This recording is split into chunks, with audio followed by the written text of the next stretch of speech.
के 2 घंटे हो चुके हैं, पोस्टल बैलेट गिने जा चुके हैं, ईवीएम का एक राउंड हो चुका है और अब तक 358 सीटों का अपडेट हमारे पास मौजूद है, जिसमें भारतीय जनता पार्टी और उसके अलाइज 195 सीट पर आगे हैं।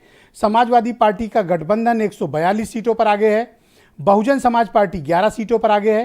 कांग्रेस 5 और अदर्स 5 सीटों पर आगे फिलहाल दिखाई दे रहे हैं। ये शुरुआत के 2 घंटे का अपडेट वोटों की गिनती के बाद हमारे पास मौजूद है, जिसमें 358 सीटों का डेटा हमारे पास फिलहाल उपलब्ध है। प्रारंभिक अनुमान है ये प्रारंभिक अभी रुझान आए हैं, ट्रेंड सॉरी, हमारे पास, जिसमें 195, 142, 11, 5 और 5, यानी मुकाबला बहुत ही दिलचस्प है। एक नया डेटा हमारे पास आया है 399 सीट का और भारतीय जनता पार्टी का गठबंधन 210 सीटों पर आगे चल रहा है, 210 इस पर आगे चल रहा है। 165 सीटों पर समाजवादी पार्टी का गठबंधन आगे चल रहा है। बीएसपी 11, कांग्रेस 8 और अदर्स 5 सीटों पर आगे चल रहा है। कमोबेश हम 403 सीटों में 399 का डेटा हमारे पास है। 210, 165, 11, 8 और 5, यानी मुकाबला काफ़ी करीब। लेकिन फिलहाल रुझानों में भारतीय जनता पार्टी बहुमत की तरफ बढ़ती हुई दिखाई दे रही है। 202 सीटें बहुमत की होती हैं, उनमें 210 सीटों पर बीजेपी प्लस आगे जाता हुआ दिखाई दे रहा है। समाजवादी पार्टी और उसका गठबंधन 165 सीटों पर आगे है। बीएसपी 11, कांग्रेस 8 और अदर्स 5 पर मौजूद हैं। कमोबेश एक हमें प्रारंभिक पिक्चर उत्तर प्रदेश की प्राप्त हो चुकी है और ये सजेस्ट कर रहा है कि उत्तर प्रदेश में मुकाबला काफ़ी दिलचस्प है। मेरे साथ आनंद दुबे हैं भारतीय जनता पार्टी से, अभिषेक सिंह आसू प्रमुख महासचिव हैं पीएसपीएल से, सुरेंद्र नाथ त्रिवेदी राष्ट्रीय लोकदल से हैं, संजय बेचन जी दिल्ली से जुड़ चुके हैं, मनोज पांडे जाने माने राजनीतिक विश्लेषक और प्रदीप कपूर जी उत्तर प्रदेश के बहुत ही प्रतिष्ठित पत्रकार हैं, और थोड़ी देर में राजेंद्र द्विवेदी जी भी मुझे ज्वाइन करेंगे। फिलहाल रुझानों में भारतीय जनता पार्टी को बहुमत मिलता दिखाई दे रहा है। आनंद दुबे जी। ब्रिजेश जी, आपको याद होगा कि कई बार डिबेट में आपके साथ बैठने का सौभाग्य प्राप्त हुआ और हर बार मैं यही बात कहता रहा कि भारतीय जनता पार्टी ने जिस तरह से उत्तर प्रदेश में 5 साल सरकार चलाई है, प्रधानमंत्री जी के मार्गदर्शन में योगी जी ने जिस तरह से उत्तर प्रदेश में काम किया है, निश्चित रूप से उत्तर प्रदेश में फिर से भारतीय जनता पार्टी की सरकार बनेगी। ये तो अभी रुझान है ब्रिजेश जी। मैं आपको यकीन दिलाता हूं कि भारतीय जनता पार्टी बहुत ही अच्छे मार्जिन के साथ उत्तर प्रदेश में सरकार बनाएगी अभी, और ये तस्वीर करीब करीब 2-3 बजे तक और ज्यादा स्पष्ट हो जाएगी। फिलहाल आप अभी हमारे पास जो जानकारी मौजूद है, अखिलेश यादव 16,000 वोटों से करहल से आगे चल रहे हैं। ये प्रारंभिक रुझान हमें प्राप्त हुआ है। अखिलेश यादव 12,000 वोटों के अंतर के साथ करहल मैनपुरी की सीट से आगे चल रहे हैं। अखिलेश यादव समाजवादी पार्टी के राष्ट्रीय अध्यक्ष अपनी सीट पर आगे चल रहे हैं। कटेरी से समाजवादी पार्टी के प्रत्याशी लालजी वर्मा भी आगे चल रहे हैं और टांडा से बीएसपी की सबाना खातून आगे चल रही हैं। काफ़ी दिलचस्प आंकड़े इस बार हमारे पास आते हुए दिखाई दे रहे हैं। प्रदीप कपूर जी, डेटा का विश्लेषण आप कैसे करोगे? जो एग्जिट पोल बता रहा था और जो अभी का डेटा है, इसको आप किस प्रकार से देखते हो? देखिए, एग्जिट पोल का अपना एक अलग वो होता है और जो एक्चुअल जो रिजल्ट आते हैं वो एग्जिट पोल से हमेशा थोड़ा फ़र्क होते हैं, क्योंकि जो एग्जिट पोल थे उसमें तो बहुत ज़्यादा बढ़त दिखाई गई थी बीजेपी को, और पहले भी देखा गया है कि बढ़त दिखाई जाती है और उसके बाद जो एक्चुअल रिपोर्ट कुछ और होती है, चाहे वेस्ट बंगाल का ले लीजिए, चाहे पंजाब का ले लीजिए या कहीं का भी ले लीजिए। और देखिए, 325 सीटें थीं एलाइज के साथ बीजेपी की, और वो इस वक्त जो है वो 195 पे अभी दिखाई दे रही है। तो जाहिर बात है कि उनके वोट परसेंटेज पे, उनकी सीट में भी काफ़ी गिरावट आई है। समाजवादी पार्टी के 20% वोट थे 2017 में और उनकी 46 सीट थी, तो उनकी सीटों में भी बहुत उछाल आया है, काफ़ी उन्होंने गेन किया है। और अभी तो ये देखिए रुझान है, अब आगे आगे क्या होता है। रुझानों का विश्लेषण क्या कहता है कि ये बाइपोलर टाइप का है या क्या बिल्कुल है? बिल्कुल, ये तो बाइपोलर है। ये हम लोग को शुरू से लग रहा था, उसमें कहीं कोई कंफ्यूजन नहीं था कि एक तरफ बीजेपी और अलायंस थे, दूसरी तरफ समाजवादी पार्टी और उसका गठबंधन था।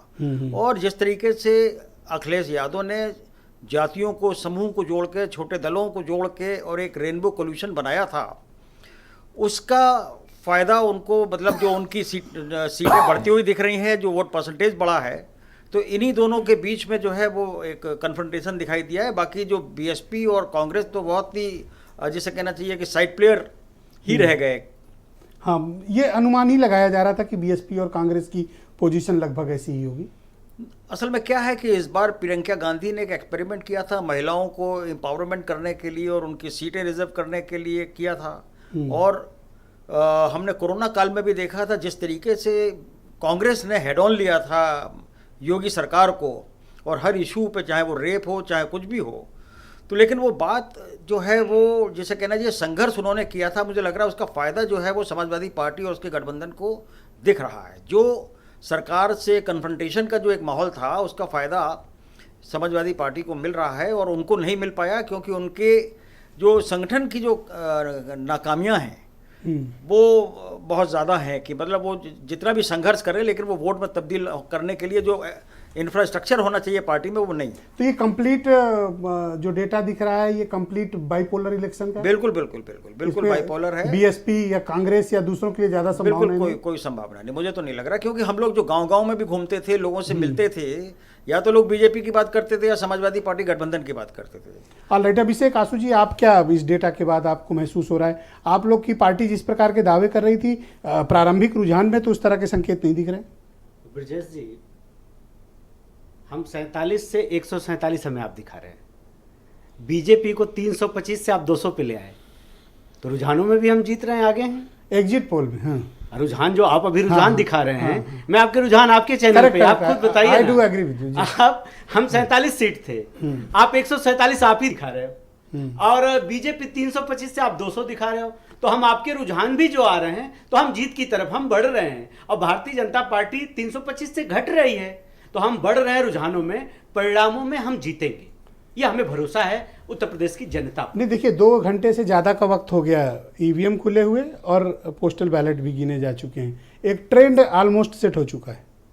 आप इस ट्रेंड को भी मैं बता रहा हूं कि अभी देखिएगा क्या होता है ना, कि गिनती होती है तो किसी क्षेत्र से होती है, तो कहीं कहीं मान लीजिए भारतीय जनता पार्टी का प्रभुत्व वाला क्षेत्र है, वहां से गिनती शुरू हुई है, तो कहीं कहीं समाजवादी पार्टी का प्रभुत्व वाला हमारे पास क्षेत्र है। 396 सीटों का डेटा फिलहाल आ गया है। 218 पर भारतीय जनता पार्टी का गठबंधन आगे, 157 पर समाजवादी पार्टी का गठबंधन आगे है, 12 सीट पर बीएसपी आगे है, 5 पर कांग्रेस आगे है और 4 पर अदर्स आगे चल रहे हैं। डेटा में परिवर्तन हो रहा है, बहुत तेज परिवर्तन होगा। और अभी के रुझान बता रहे हैं कि बीजेपी को बहुमत मिल गया है।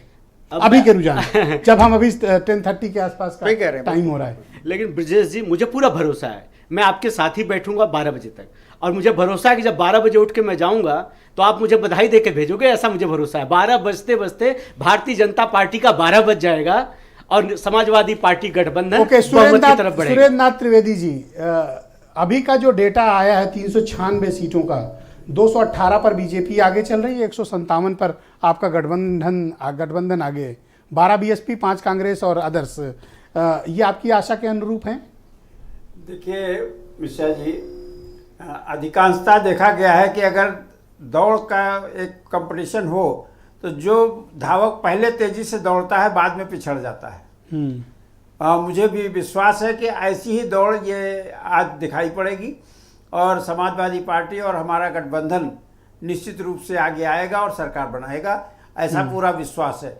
ये भारतीय जनता पार्टी जिस तरह से 5 साल सत्ता में रही है, वो उत्तर प्रदेश को तबाह करने वाला इनका कार्यक्रम चला है।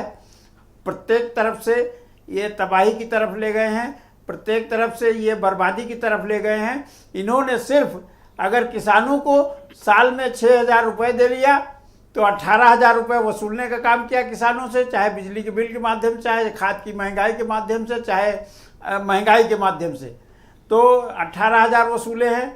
इसी तरह से इन्होंने हमारे देश को, हमारे प्रदेश को खास तौर से हिंदू मुस्लिम करना चाहा, उसमें भी सफल नहीं हुए।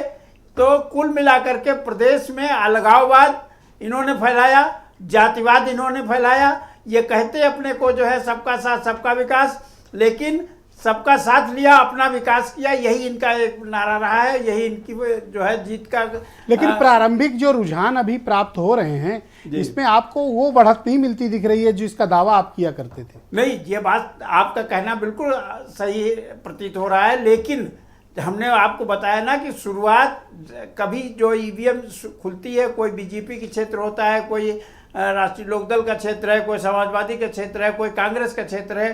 तो ये अभी शुरुआती रुझान है। शुरुआत से अगर एक राउंड की काउंटिंग हो चुकी है तो जहां 30 और 35 और 36 राउंड की काउंटिंग होनी है वहां ये कोई मायने नहीं रखता है। और मुझे विश्वास है कि ये जो पहले खिलाड़ी आगे दौड़ा है ये निश्चित रूप से पीछे होगा और हम जो पीछे हैं वो हम आगे आएंगे, ये ऐसा पूरा विश्वास है कि जनता। ऑलराइट, मैं आपको दिल्ली लेकर चलता हूं। संजय जी मेरे साथ मौजूद हैं, बहुत ही जाने माने पत्रकार हैं और मेरे साथ कई डिबेट का हिस्सा रहे हैं। संजय जी, जिस प्रकार के रुझान आ रहे हैं वो क्या संकेत दे रहे हैं?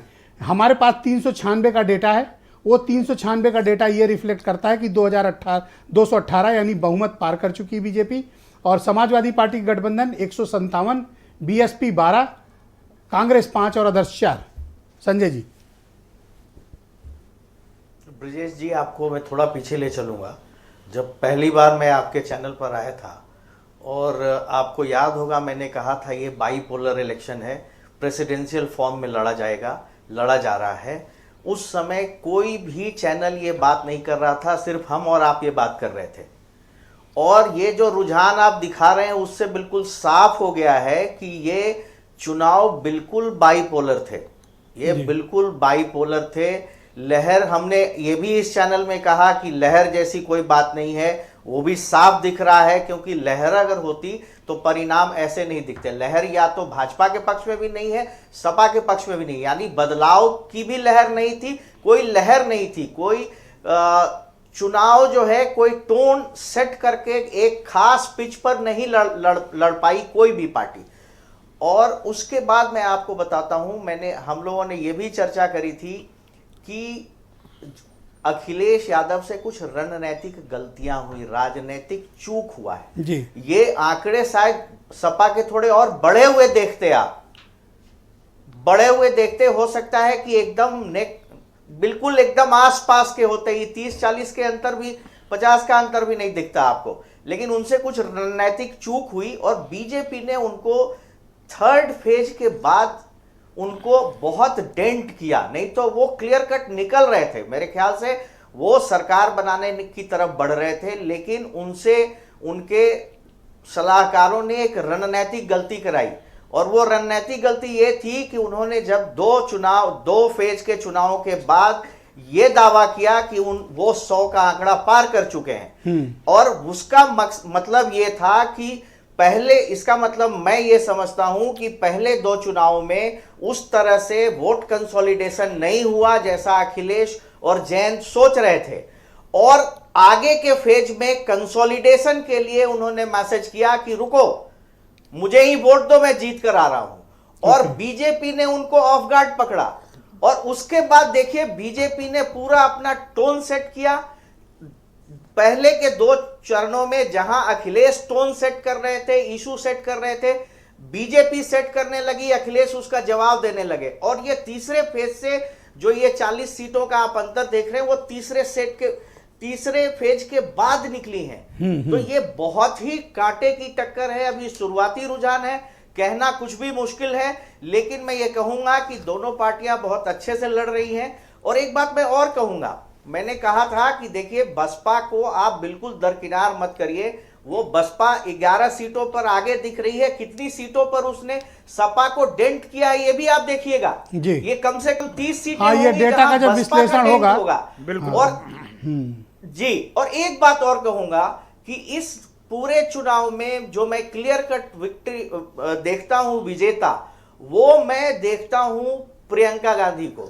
मैं उनकी सराहना करता हूं, क्योंकि बाकी लोग तो जीत के लिए लड़ रहे थे, वो हार सामने देखकर लड़ रही थी। तो ये चुनाव में एक नयापन था। और एक चीज और है, इस चुनाव में जहां तक 2022 के इन चुनावों के पहले आप देखेंगे कि राजनीति जो है वो agenda led, narrative led, propaganda led हो गई थी। यहां पे 2022 के चुनाव में उत्तर प्रदेश में thanks to Akhilesh Yadav, thanks to Priyanka Gandhi, ये राजनीति वापस मुद्दों पर आई है जी। ये नैरेटिव में नहीं है, रियोट्रिक में नहीं है, ये मुद्दों पर है, ये जमीन के मुद्दों पर लड़ी गई लड़ाई है। और एक बात और जी, ये जो एग्जिट पोल है उनके लिए एक रेगुलेटरी ऑथोरिटी बननी चाहिए, क्योंकि इनकी इन्होंने अपनी विश्वसनीयता पूरी तरह से खो दी है।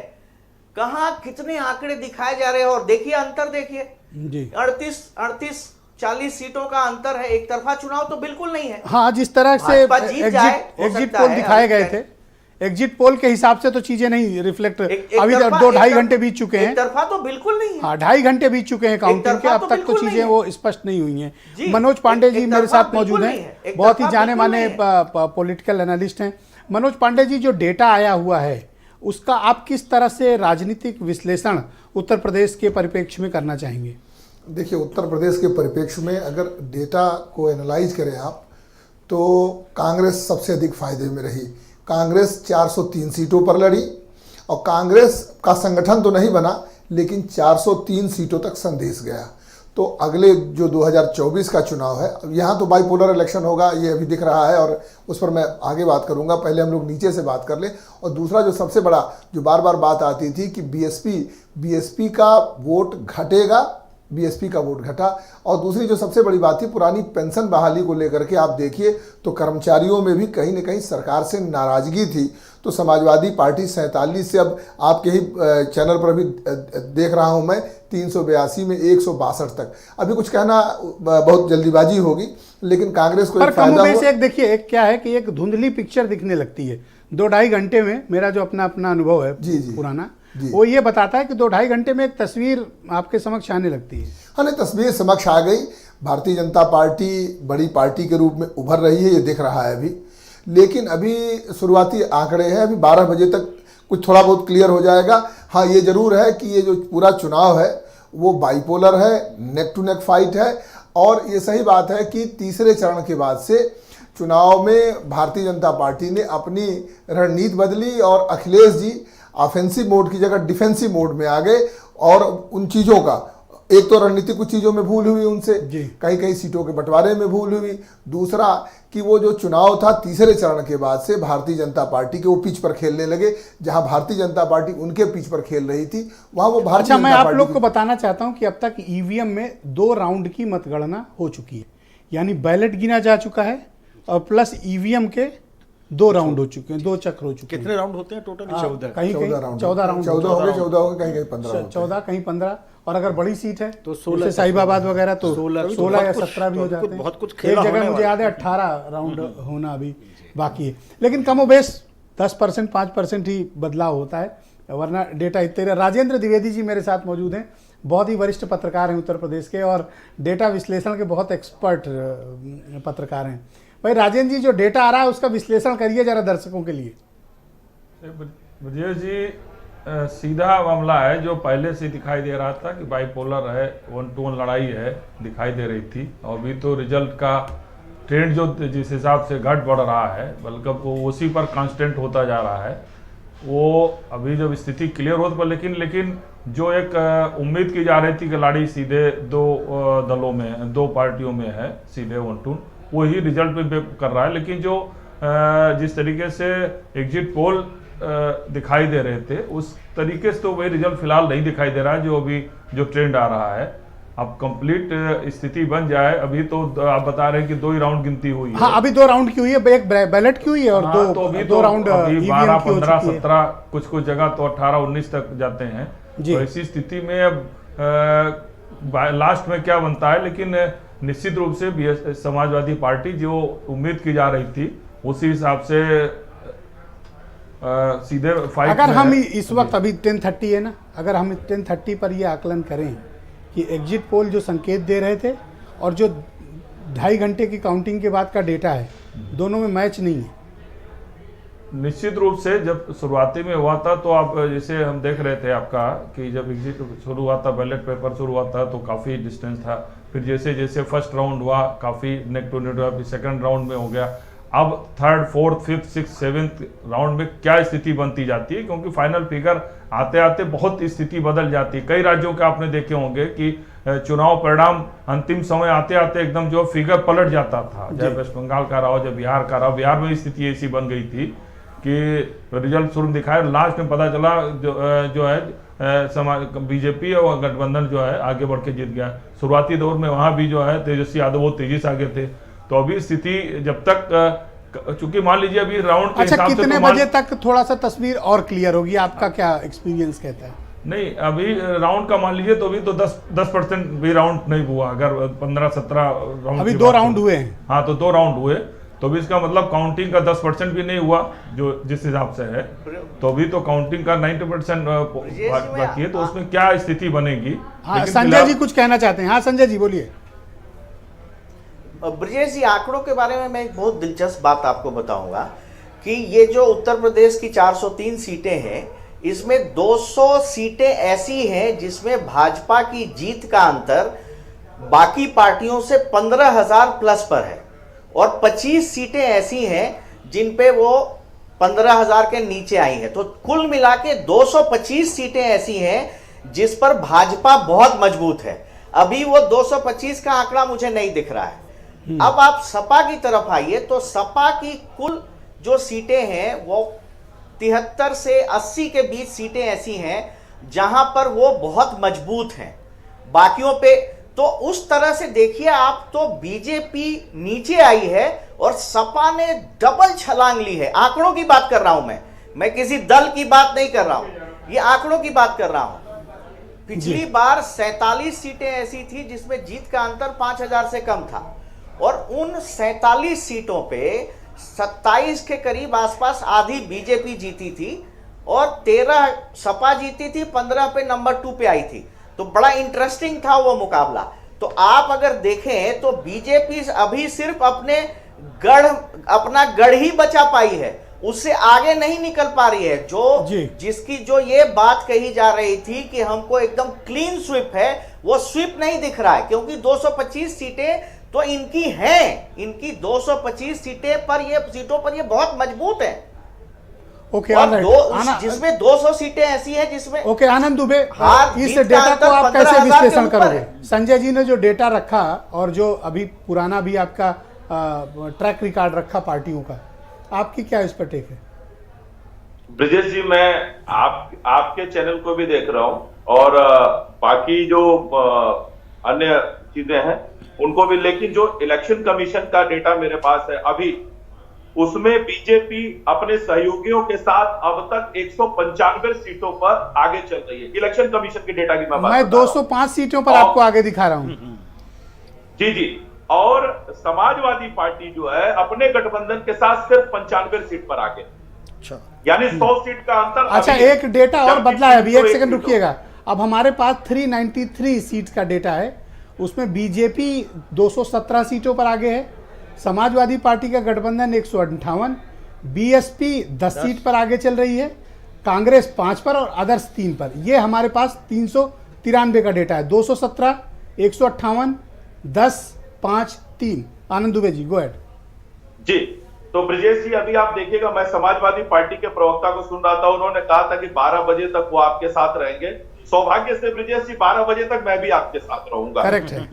उन्होंने कहा 12 बजे जब वो जाएंगे तो बधाई देके भारतीय जनता पार्टी के 12 बज चुके होंगे।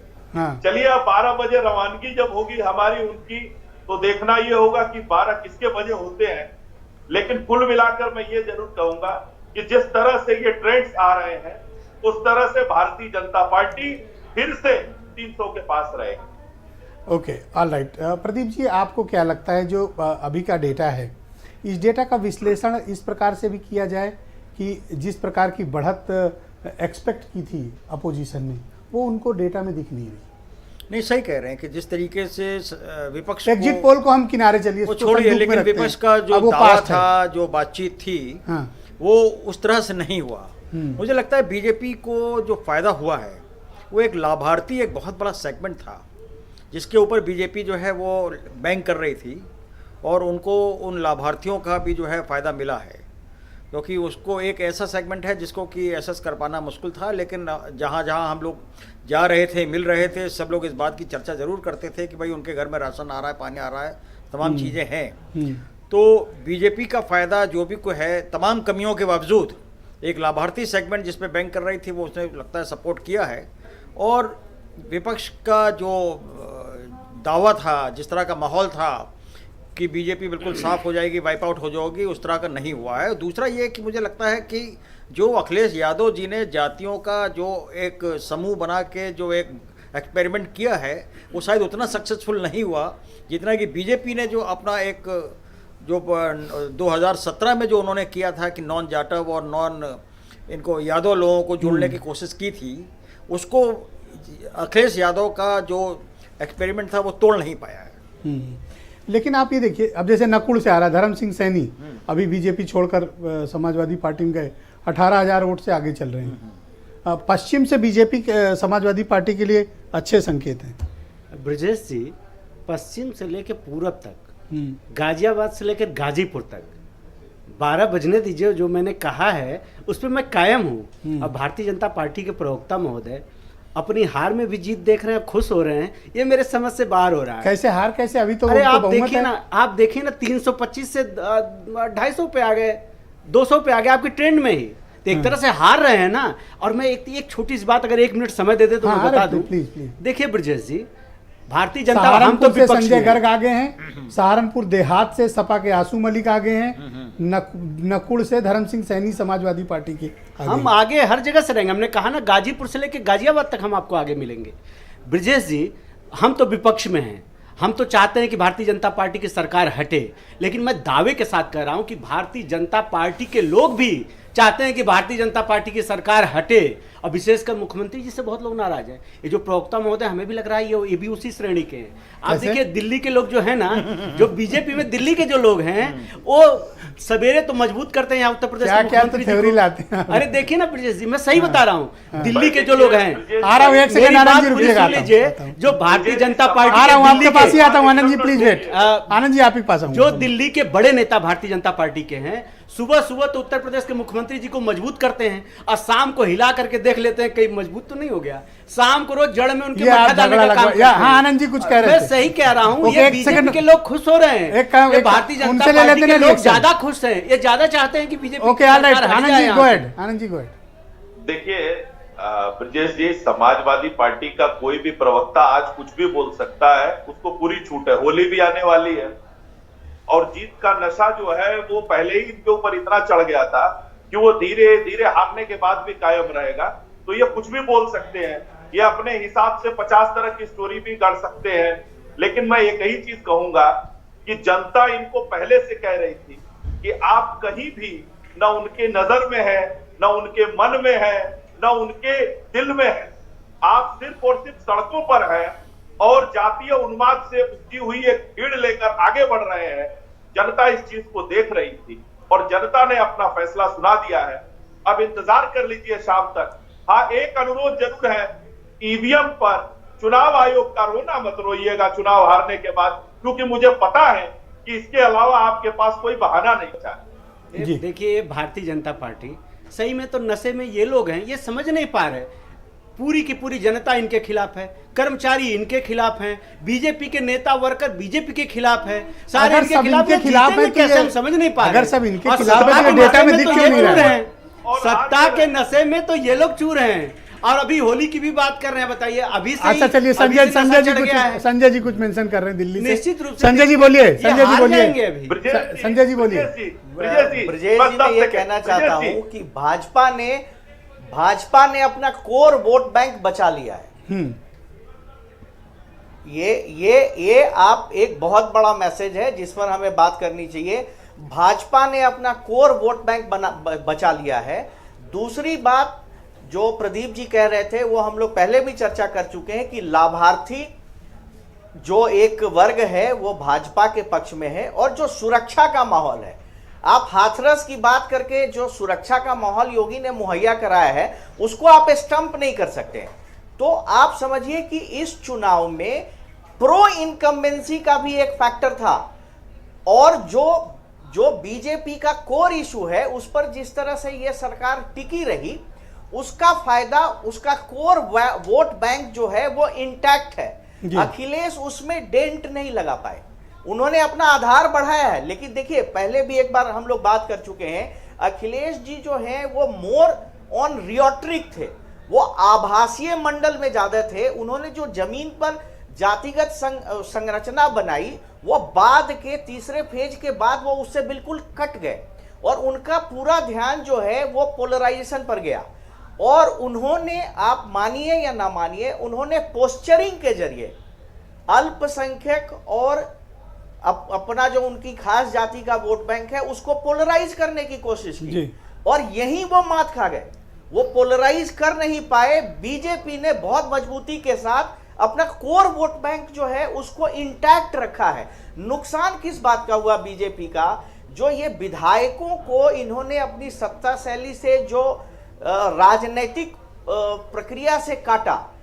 देखिए, सरकार चलाना अफसरों के बल बहुत अच्छी बात है, लेकिन पार्टी भी जब आप अफसरों के साथ के हिसाब से चलाने लगते हैं, उनकी मदद से चलाने लगते हैं और जनता के चुने प्रतिनिधियों को किनारे करने लगते हैं, तो ऐसे ही परिणाम होते हैं। ये शायद भाजपा 325 पार होती अगर इन्होंने पॉलिटिकल प्रोसेस पॉलिटिकली इलेक्टेड लोगों के साथ किया होता, क्योंकि इनका vote bank, core vote bank intact है। आप देख लीजिए 217 225 जो मैं कह रहा हूं उसके पास है। ये सपा ने छलांग लगाई है, लेकिन बस बीजेपी का कोर वोट बैंक इंटैक्ट है और प्रो इनकम्बेंसी का एक फैक्टर जरूर काम कर रहा है योगी के पक्ष में।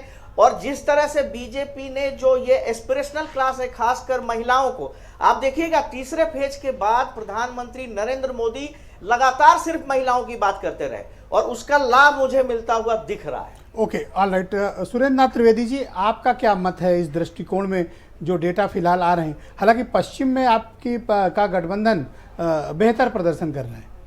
देखिए, पश्चिम में हमारे नेता चौधरी जयंत सिंह ने लगातार किसानों के साथ आंदोलन में शामिल रहे हैं। किसानों के साथ हर कंधे से कंधा मिलाकर हर जगह खड़े नजर आए हैं। हमारे स्वर्गीय चौधरी अजीत सिंह जी ने स्वयं राकेश टिकैत को फ़ोन करके एक फ़ोन पर इस आंदोलन को रुकवाया था, जिसको भारतीय जनता पार्टी उजाड़ देना चाहती थी, चारों तरफ से फोर्स लगाती थी और टेंट उखाड़ दिए थे, उनका पानी बिजली काट दिया गया था। लेकिन इसी दौरान हमारे नेता चौधरी अजीत सिंह ने एक राकेश टिकैत को फ़ोन करके कहा, राष्ट्रीय लोक दल आपके साथ खड़ा है और आंदोलन इसी तरह जारी रहेगा, और 1 घंटे के अंदर पुनः आंदोलन शुरू हो गया था जी।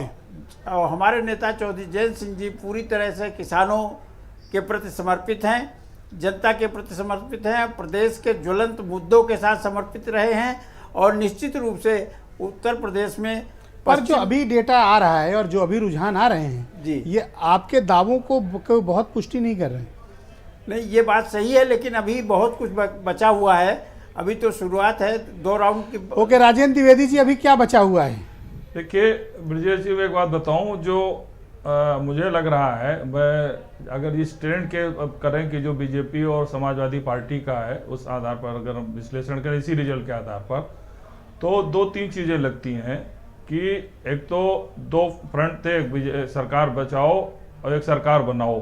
ठीक है, तो बचाने के लिए बहुत भारी भरकम टीम लगी हुई थी, बनाओ के लिए अखिलेश यादव अकेले थे, दूसरा कोई नहीं था। अगर मोदी योगी से नाराजगी थी तो लोग मोदी के साथ गए। एक चीज और मेजर फैक्टर बताऊं जो मैंने पूर्वांचल में देखा, जो अब हमें लग रहा है रिजल्ट से अगर ऐसा ही रिजल्ट आया तो मुझे लगता है कि हम सही होंगे इस जगह पर। नंबर 1 था कि पिछले 1 साल से उत्तर प्रदेश में ब्राह्मणों ने बनाया था कि योगी से ब्राह्मण नाराज है, बहुत पब्लिसिटी करके बहुत बड़ा स्टैंड तैयार किया था, बहुत बड़ा, जिसका फायदा विपक्ष के रूप में अखिलेश को मिल रहा था। लेकिन जब टिकट का बंटवारा हुआ तो बीजेपी ने 67 टिकट दिए और अखिलेश यादव जी ने, जो मैंने देखा भी डेटा, 31 टिकट है। दूसरा मेजर फैक्टर जो मुझे दिखाई दिया, ओम प्रकाश राजभर का जहां फैक्टर है कि वो 2 चीज, ओम प्रकाश राजभर के 85 बनाम 15 के बाद करने से पूर्वांचल में एक पोलराइजेशन हुआ, जो लोग नाराज भी थे।